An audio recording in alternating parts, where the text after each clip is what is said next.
Hey, LeBron, you have to go back to 2012 to find a stat line like this with Josh Smith, actually, with the amount of points, rebounds, assists, plus 4 steals and 3 blocks. What was it on the defensive end tonight for you? What was the way of trying to set the tone on that end? Just trying to do whatever it takes to help us get off this losing streak, but that's always been my game.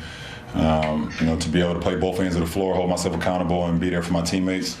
And tonight was an instance where I was able to, get some steals, get some blocks. Took a couple charges, and just trying to, be the voice and also act on action as well on the defensive end.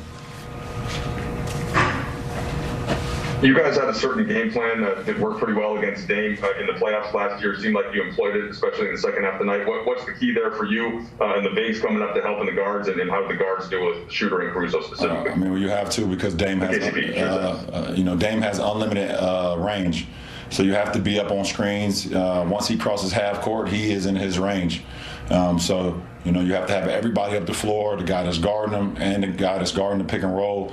It's going to be double drags, there's going to be single drags, there's going to be a lot of things that's going on in early transition. And when you're not, a couple instances tonight, he made us pay for it, coming off and letting it go. And when we got it right, we was able to execute it, to the best of our ability. Dave. LeBron, to go away from the court for a second, Zlatan, the soccer player, said that he believes that famous people and athletes such as yourself shouldn't use their platform to do anything other than what they're good at in their athletic endeavor. As someone who has promoted the idea of more than an athlete and trying to empower players to use their voice to speak on their communities, do you have any response to what he said? Nah, absolutely not. Because at the end of the day, I would never shut up about things that's wrong. I preach about my people, and I preach about equality, social injustice, racism, systematic voting, voter suppression, things that go on in our community. Because I was a part of my community at one point and seeing the things that was going on, and I know what's going on still, because I have a group of 300 plus kids at my school that's going through the same thing, and they need a voice. And I'm their voice. And I use my platform to continue to shed light on everything that may be going on, not only in my community, but around this country and around the world. So, if there's no reason, I won't say no reason, but there's no way I will ever just stick to sports, because I understand how this platform and how powerful my voice is. And he can just ask Renee Montgomery, if I would have shut up and just dribbled. Seeing that beautiful black woman today, be a part of a group where she's part of an ownership group now with the Atlanta Dream down in Atlanta. And it's funny he say that, because I believe in 2018 he was the same guy who said when he was back in Sweden talking about the same things, because his last name wasn't a certain last name, that he felt like it was some racism going on when he was out on the pitch. Right? He did say that, right? Yeah.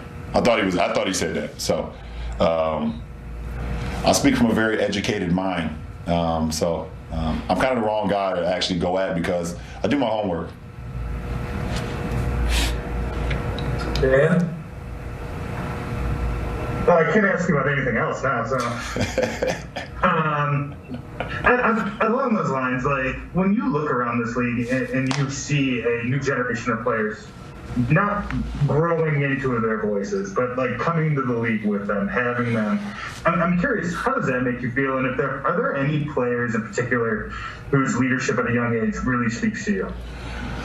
Well, one, it makes me feel proud to be a part of a generation where our voices are heard and guys are speaking from an educated mindset. But more importantly, they speak from, I think when you speak from your heart, it rings bells even louder. And we got, a lot of guys that are speaking from the heart that didn't believe they had a voice at one point in time, or, now they're coming into it and they see that they can have a voice and that their voice really matters. So that makes me proud.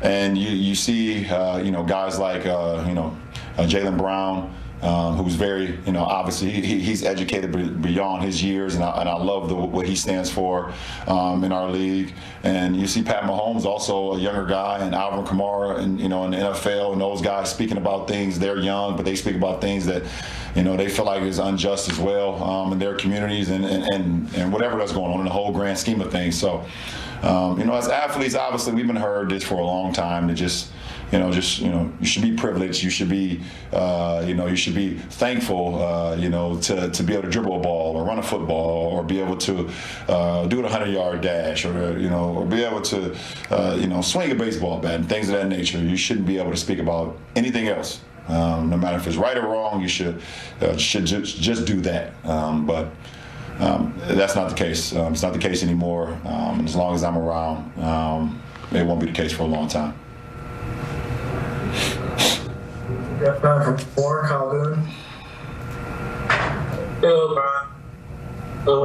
Just on the game tonight, I was wondering if you'd speak to the impact of Dennis, but also just how much more fun do you guys have when you guys are playing connected that way and a little bit closer to being whole as a team? Well, obviously Dennis gives us an automatic spark. His energy alone gives us a spark. His competitive nature gives us a spark. And obviously we've been shorthanded as of late, so to have another body, a fresh body. Well, I wouldn't say fresh when you're out of the game for a week, but just to have him back in our lineup and have him back in our locker room just means so much to our team. So it was big time in that instance, and everybody just rallied around another. Tonight being able to play well on the defensive end and also on the offensive end as well.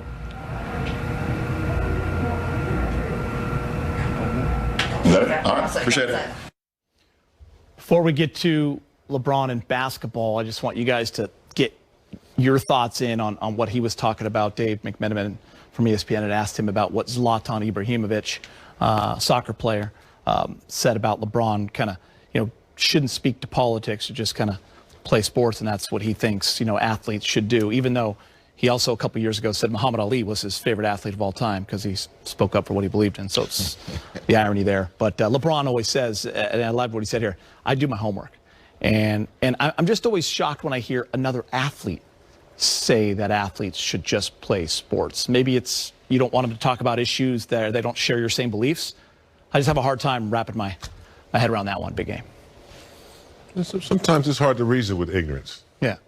Sometimes you just have to leave it alone. Or either there's some type of jealousy. I don't know. I don't know what makes a guy speak out against LeBron when all he's done is spoke the truth, and everything LeBron talks about is what we've seen out in society on the news. So it's weird. So I don't deal with people like that. I just kind of, you can't reason with people who don't know what the hell they're talking about. And the only thing I can think of, maybe he's a little jealous or just doesn't know the facts, doesn't know the policies, what's going on. He doesn't know. He's not educated. So just be quiet. Yeah, I feel the same way. That's pretty well said.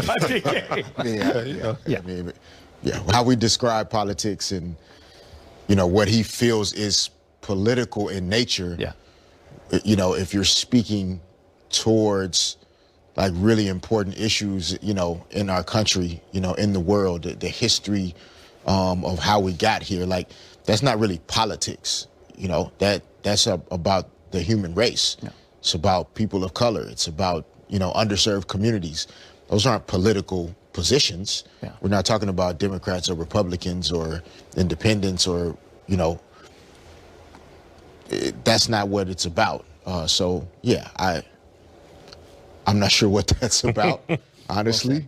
Okay. How do you like Muhammad Ali? It doesn't make sense. It doesn't make sense. Move on.